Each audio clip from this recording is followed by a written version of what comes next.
Bonjour à tous et bienvenue dans cette grande édition du journal de la mi-journée éliminatoire CAN Gabon 2017. La rencontre RCA-RDC comptant pour la deuxième journée de cette compétition ne risque pas d'être transmise en direct suite au non-paiement de la RDC des droits de diffusion à l'agence Sport 5. 35 ans d'existence de l'Union nationale de la presse au Congo. À l'occasion, un appel a été lancé aux chevaliers de la plume à conjuguer des efforts pour une amélioration perceptible de la liberté de la presse en RDC. 7 jours ont suffi aux magistrats pour se remettre en question. Plusieurs recommandations ressortent de ces assises, notamment l'application en toute rigueur des dispositions disciplinaires de la loi organique portant statut des magistrats.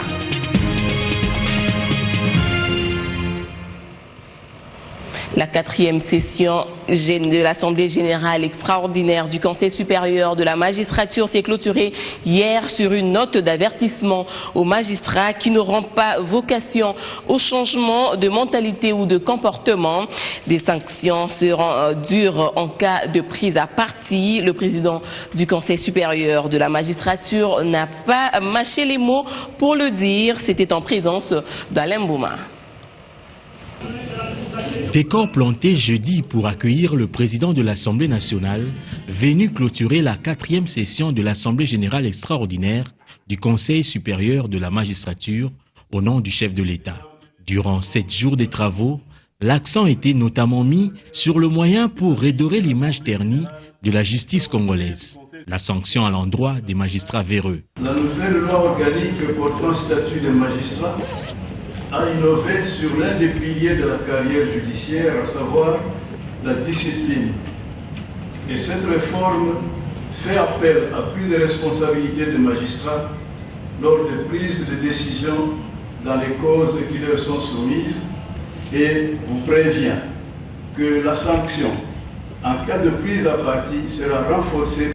Le judiciaire peut compter sur l'exécutif qui dit poursuivre le même objectif. L'essentiel, c'est qu'en ce qui concerne la politique judiciaire et ce que nous voulons faire de la justice dans ce pays, nous regardions tous, disons, dans la même direction, et ça pour les années à venir.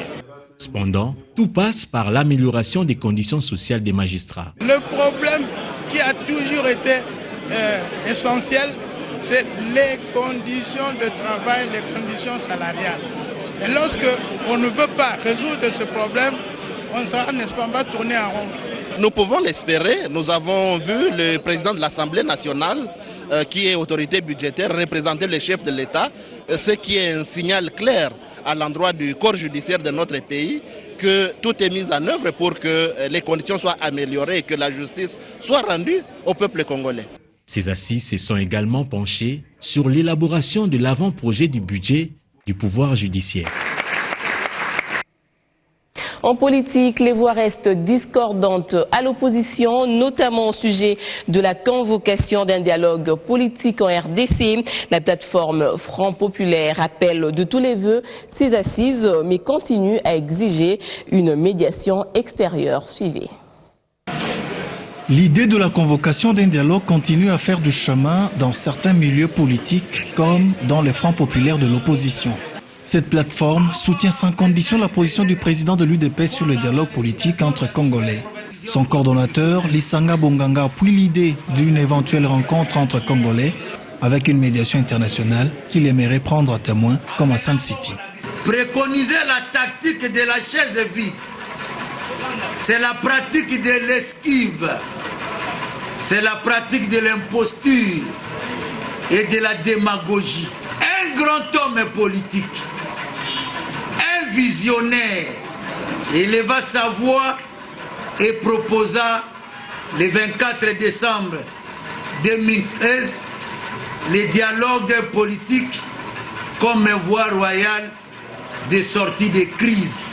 Lisanga Bonganga et ses alliés invitent la classe politique au calme face aux enjeux de l'heure, rappelant que seul le dialogue au format proposé par Tshisekedi a toujours aidé les Congolais dans la résolution de toute crise. C'est pour dire à notre peuple que le dialogue politique reste la seule et l'unique voie royale pour la promotion de la réconciliation nationale et permettre l'aboutissement heureux du processus électoral. Aboutir à un consensus sur l'organisation des élections sans violence, apaisée et dans le délai, figure parmi le point du cahier de charge pour le dialogue que le Front populaire propose. Démarcation des frontières datant de 1911 entre la RDC et le Rwanda. L'opération a déjà commencé à Goma. Des centaines de maisons construites anarchiquement dans la zone neutre sont en train d'être rasées. Pour le président de la commission provinciale chargée de la délimitation des frontières, l'autorité de l'État doit être rétablie dans cette partie.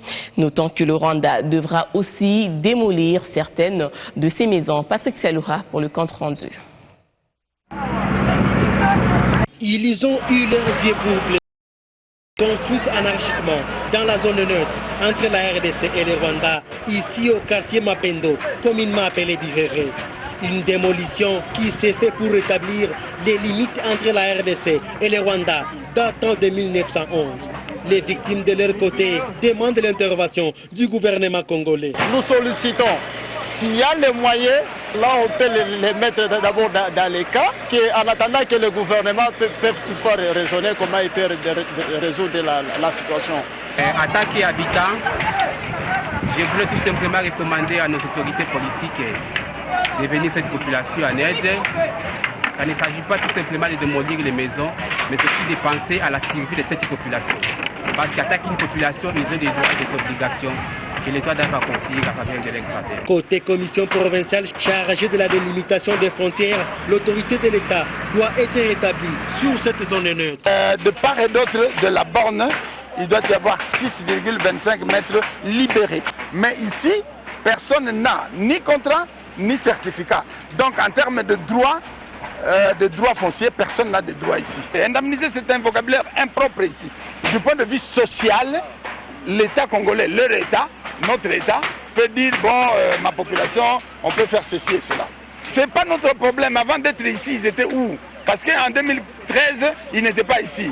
Ils sont venus sûrement de quelque part. Quelqu'un vous a dit qu'ils venaient de Idju. Mais Idju est toujours là.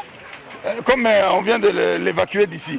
Et le bateau est encore là. Avec 5 $, on arrive à Idju. Si côté congolais, l'opération a déjà commencé, le Rwanda de sa part devra démolir certaines de ces maisons construites anarchiquement dans cette zone neutre. Nous vous le disions en titre, double célébration hier à l'Union nationale de la presse du Congo. L'UNPC a célébré la 35e journée nationale de la presse et l'an 1 du mandat de son nouveau comité. Des questions des réformes de l'espace médiatique congolais ont été abordées lors de ces célébrations. Reportage Mati Moulobo et Gabriel Minkoubou. Viabiliser le secteur de médias en RDC demeure un défi majeur pour l'Union nationale de la presse du Congo.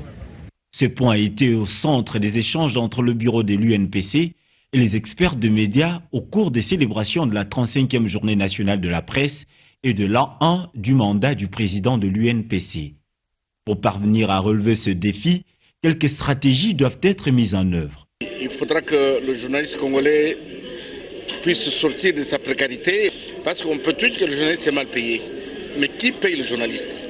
Ce sont les entreprises de presse. Mais si l'entreprise de presse, une publicité, au lieu de la payer à 5 $, il la paye à 1 $, à quel moment il va réunir les moyens pour payer ces journalistes? Donc c'est ça le combat que nous sommes en train de mener. Et pour y arriver, nous avons commencé par crédibiliser l'UNPC.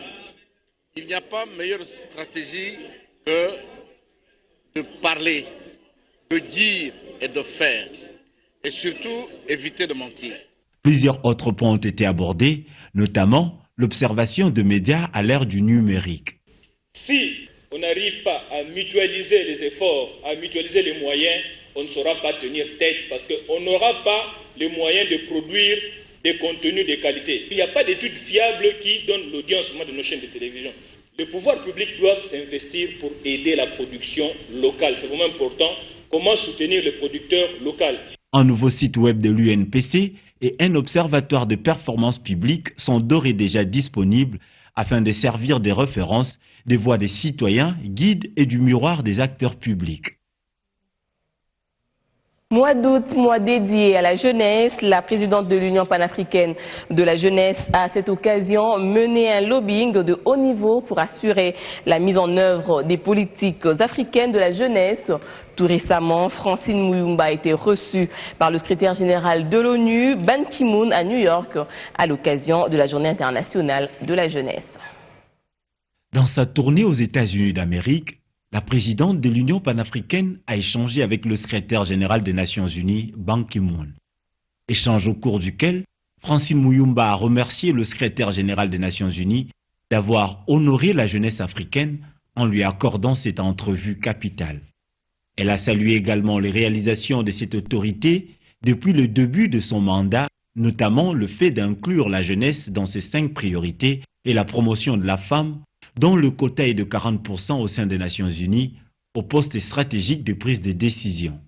Concernant l'agenda 2063, Francine Muyumba a insisté sur la mise en œuvre de politiques africaines efficaces sur la jeunesse. À son tour, Ban Ki-moon a promis de soutenir la présidente de l'Union panafricaine de la jeunesse dans sa mission et toutes les initiatives de jeunes Africains. Dans son parcours, la présidente de l'UPJ a aussi rencontré le sous-secrétaire général et conseiller spécial de Ban Ki-moon pour l'Afrique, où elle a fait le plaidoyer pour le soutien aux initiatives de jeunes Africains sur l'entrepreneuriat. Elle s'est adressée enfin aux étudiants des États-Unis d'Amérique, où elle les a édifiés sur le rôle à jouer sur le développement durable. Une pétition initiée par l'association Kwagandaïra circule sur l'étendue de la RDC, demandant qu'une enquête internationale neutre soit diligentée sur les massacres en ville de Béni. L'initiateur appelle chaque Congolais à y apposer sa signature. C'est l'association culturelle Kwagandaïra qui a initié cette pétition lors de la clôture de sa 8e conférence internationale qui a eu lieu en ville de Béni du 8 au 16 août 2015. La pétition requiert au moins 5000 signatures. Déjà à la clôture de la conférence de Béni, 1000 signatures avaient été recueillies. La requête de la communauté IRA va-t-elle aboutir? Hang Bintala, ex-coordonnateur du CIP, le comité international de pilotage, est optimiste. Selon lui, la réussite de cette enquête internationale dépendra de la bonne ou mauvaise volonté du gouvernement congolais. On ne le fait pas parce qu'on est la communauté IRA, on le fait au nom de tous les citoyens du Congo. C'est par l'amour de ce pays, au fait que la paix règne, que les coupables soient sanctionnés et jouent, que les traces restent. Si l'État congolais veut que ça s'aboutisse, ça va aboutir. Si l'État congolais ne veut pas que ça aboutisse, on va geler ça. Mais écoute, l'histoire est petite. Le sang de nos frères, même de nos militaires qui meurent au front, des innocents aussi, ne doit pas disparaître. Et tant que communauté lira, ce qui se passe chez nous, surtout la RDC, on doit prendre le devant. Chaque membre de la communauté IRA est appelé à signer la dite pétition, mais elle est également ouverte à toutes les communautés de la RDC.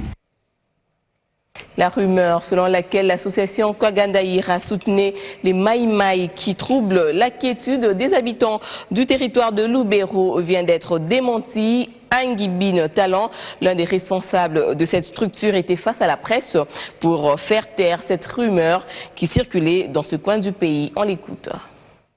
Cette réponse intervient autour de la rumeur selon laquelle l'ASBEL Kianda soutiendrait un mouvement rebelle Maïmaï au nord du territoire de Lubero, dans la zone de Mangurejipa. Les responsables de cette ASBEL nient toute responsabilité dans cette inculpation. Hang Bin Talent défend l'association. Ce petit mouvement a une naissance. Ce petit mouvement, c'était pour se défendre contre le fameux pauvre Morgan. C'est comme ça. Alors, quand ils se sont défendus, malheureusement, ils ont pris une connotation ou un nom de Kiandaïra. Les Kiandaïra ne reconnaît pas ce petit mouvement qui déstabilise le coin et nous le condamnons et nous avions demandé les services de l'État de maîtriser ça. Donc, bref, on n'est pas associé à ce mouvement. Dans une descente préparative de la 9e conférence internationale IRA qui se tiendra à Mangurejipa 2016, les autorités sécuritaires locales ont annoncé avoir arrêté un jour certains des rebelles du dit mouvement. Ces éléments avaient déclaré d'après ces autorités n'avoir aucune collaboration avec le Kéranda et donc personne n'a le droit de coller directement la faute d'une personne à la tribu tout entière. Prenons à présent la page à travers les lignes. Insécurité dans le Nord Kivu. La référence plus titre. Le gouvernement provincial promet de stabiliser la zone de Ntoto Pour y parvenir, la consoeur souligne que les autorités de la province rassurent de mettre en place d'autres mécanismes, tant humanitaires que de développement. Elles disent pouvoir mobiliser les partenaires pour désenclaver Toto en mettant en place des antennes de communication. Étienne Tshisekedi revient pour le dialogue, mais à sa manchette, la Nouvelle République qui a pour source Bruno Tshibala, le secrétaire général adjoint chargé des questions politiques et juridiques. Ce dernier mentionne que pour le président de l'UDPS, le dialogue est le moyen loyal par lequel on règle des conflits éventuels qui naissent au sein de la communauté. En sport, les Léopards football seront reçus le 6 septembre prochain par l'équipe nationale centrafricaine pour le compte de la deuxième journée des éliminatoires CAN Gabon 2017. La RDC est menacée de ne pas diffuser cette rencontre sous peine de suspension, plutôt de suspendre son équipe de ces éliminatoires. Sport 5, qui est responsable des transmissions des matchs de la FIFA et de la CAF, exigerait à la RTNC de lui payer une somme de plus de 200 000 $ américains comme frais de retransmission du match. Pierre-Célestin Kabala-Mwanambouy a été réélu pour un second mandat à la tête de l'Association des journalistes sportifs du Congo en marge du séminaire congrès qui s'est tenu du 25 au 28 août.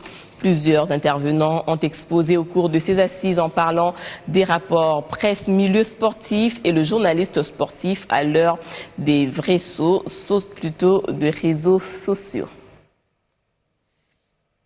Et voilà, c'est sur cette note de sport que nous mettons un terme à ce journal. Merci de l'avoir suivi. Bonne suite de programmes sur B1 Télévision.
B1 FM, l'excellence dans la simplicité.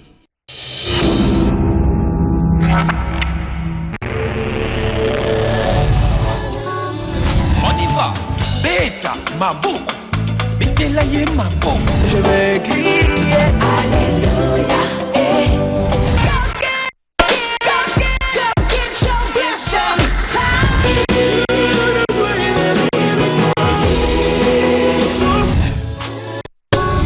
L'homme qui ne marche pas selon le conseil de méchants, qui ne s'arrête pas en...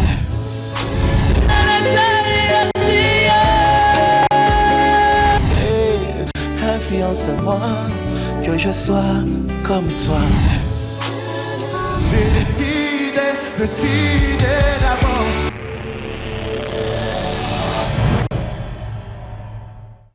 On est ensemble, y a pas de soucis. Avec B1, notre radio 87.8 MHz. B1 FM, l'excellence dans la simplicité.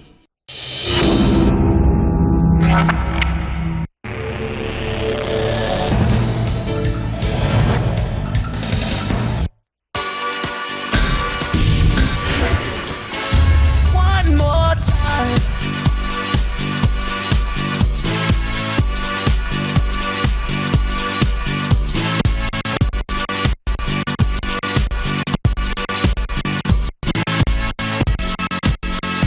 Bonsoir mesdames et messieurs, bienvenue à votre show, votre tapis rouge. Aujourd'hui, il y a encore quelqu'un qui a accepté de faire le déplacement et ce tapis, nous l'avons déroulé pour cet artiste.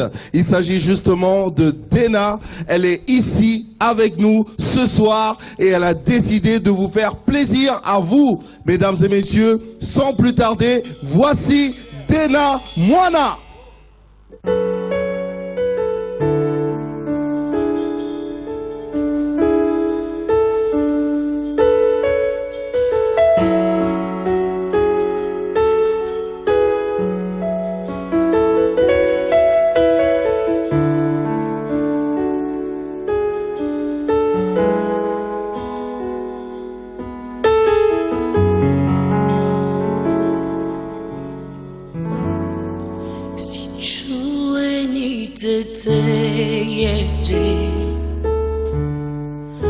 Kwani maneno yamenipita,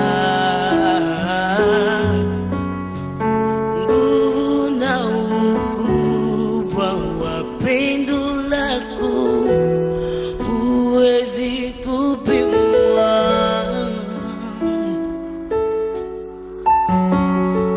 Ujua nia zangu, Baba ujua uga wangu, maneno yangu machache kukueleza upendo wangu kwako.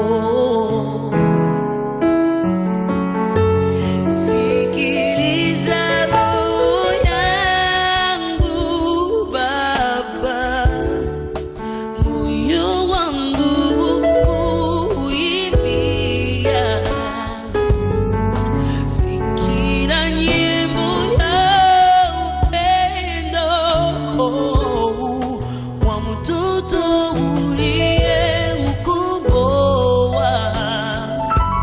Nitachukua maneno yangu mabovu kutangaza ukubwa wako. Kwa kweli siwezi kusema chochote, Baba sikia roho yangu.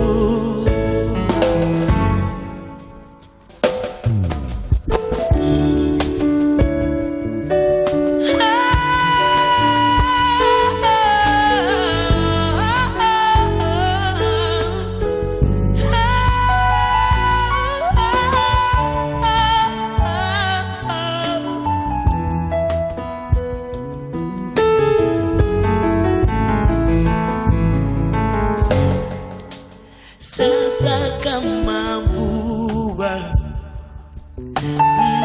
maneno yangu yangetiririka. Ningekuwa na mbingu mikononi mwangu, singeweza kusema